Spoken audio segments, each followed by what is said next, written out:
So you see the components of a car. That's my alternator. That's my turbinator. Alright. And that's my spinny boy. Your truck's about to give birth to a fat guy.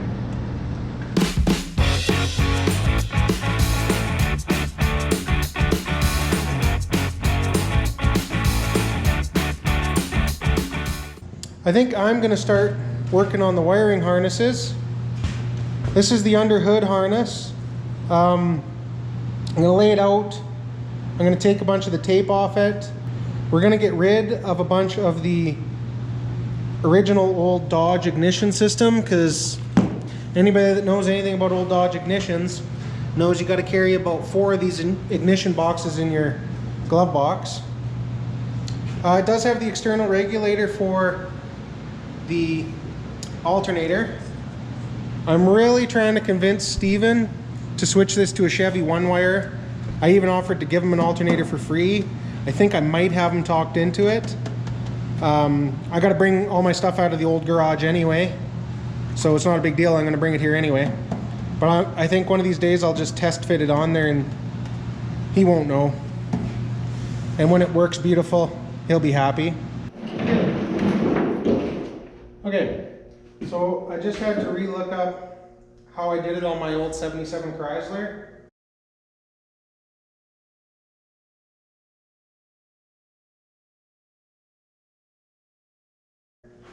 So what we need to do is bypass this ignition ballast resistor so that it's full-time 12-volt power to the coil. We need to replace the coil with one that will handle full 12 volts instead of the 6.5 or whatever comes once it's through a ballast resistor. And then we need that little GM HEI module, ignition module that's inside those old HEI distributors with the 4 pins. And then you take that and you mount it to a chunk of aluminum for a heat sink. And then you have to make sure it's mounted and grounded well to your chassis ground. And then you take your wiring from it into the 2-wire plug that goes into your distributor. So I can repurpose this factory one here, cut it off and put it into that. And then the other end goes over to your coil.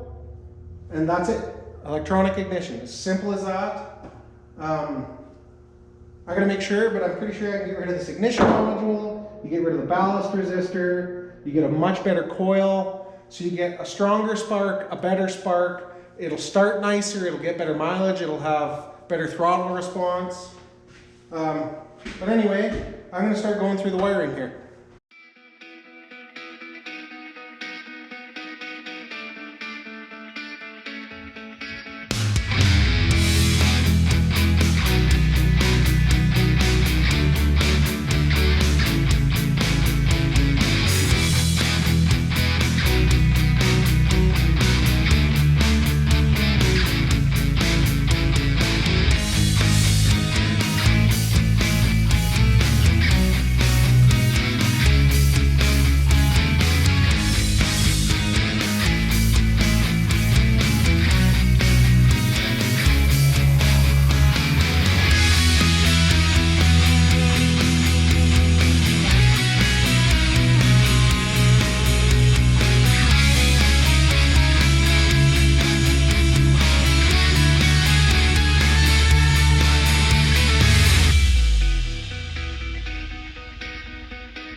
Okay, so we got this out of, what was that, like a 99 Jimmy? Yeah, pretty close. 4.3 V6.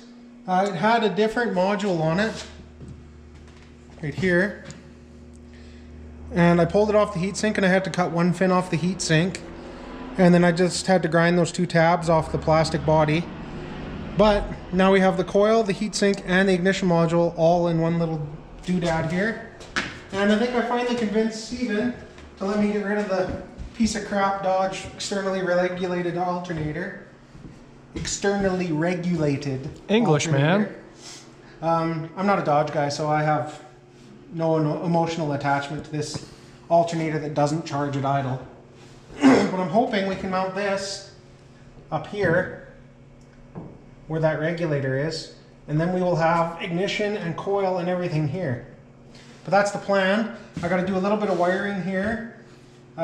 Get the wires connected from the coil to the ignition module. I just got to look up the schematic again, and then get the other side wired, and we'll be good to go. So I'm going to keep working on that. I got to thin that harness out again to get rid of all that alternator garbage. But anyway, let's get going.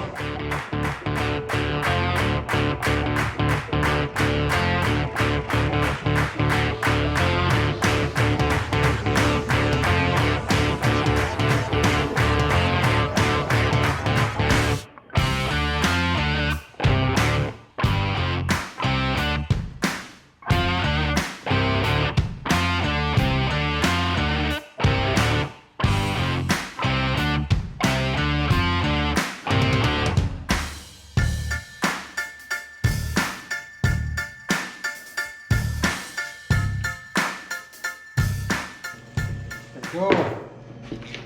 Now we have the ignition module wired into the coil, power into everything, and then this goes down to the distributor. It's not the nicest job in the world, but it worked. What do you think, Steve? Power in to your distributor, and your coil's wired. All in one nice contained little unit.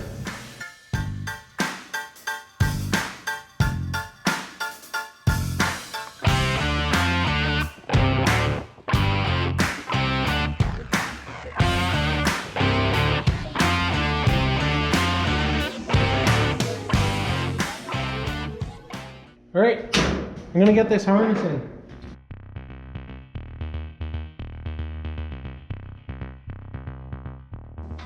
Yo, hey boy. Yes, sir. Think we get like rock a sponsorship from freaking Mr. Noodles for us using them as their shop snack? Probably not, because they don't really care about us. Oh, come on now. You miss all shots you don't take. Well, that's the difference between Mr. Noodles and AGD. AGD is a good company that believes in people. Hey, Mr. Noodles, they're a good company that honestly probably just destroys people because salt intake. Well, yeah, there's that.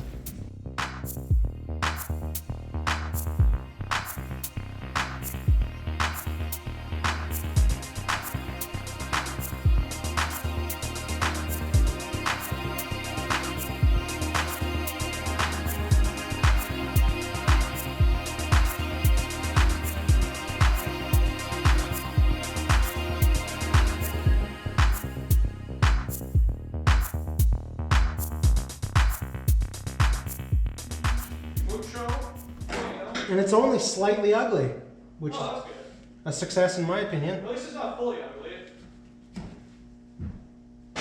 It wouldn't be as ugly if we didn't use this bracket, but this bracket just kept everything contained, which is nice. All right, so it's not the prettiest thing ever.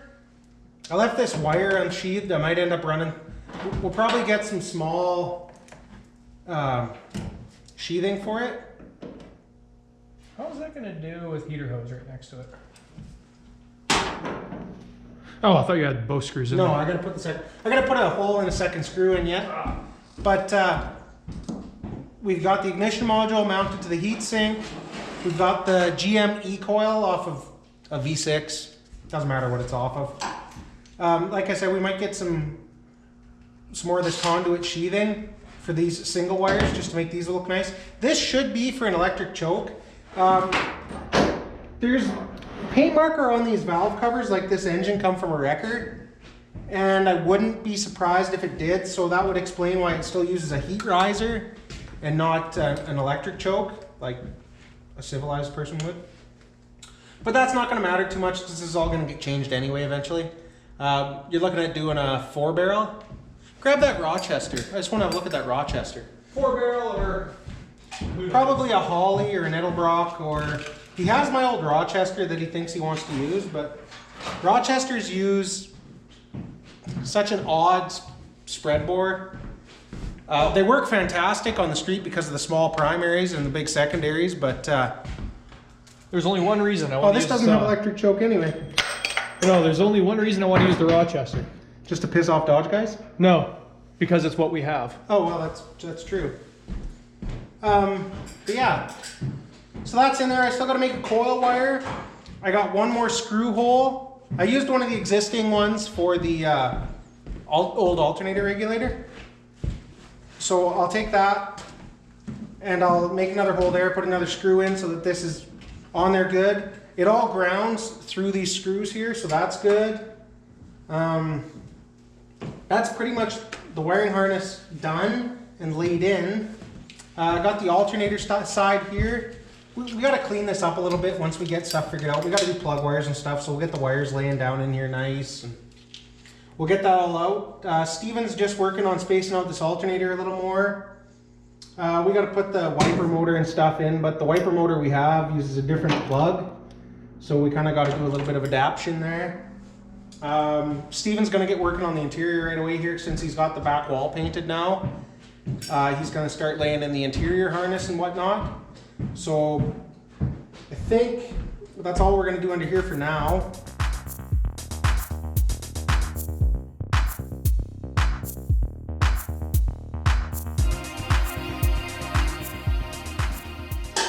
I'm empty.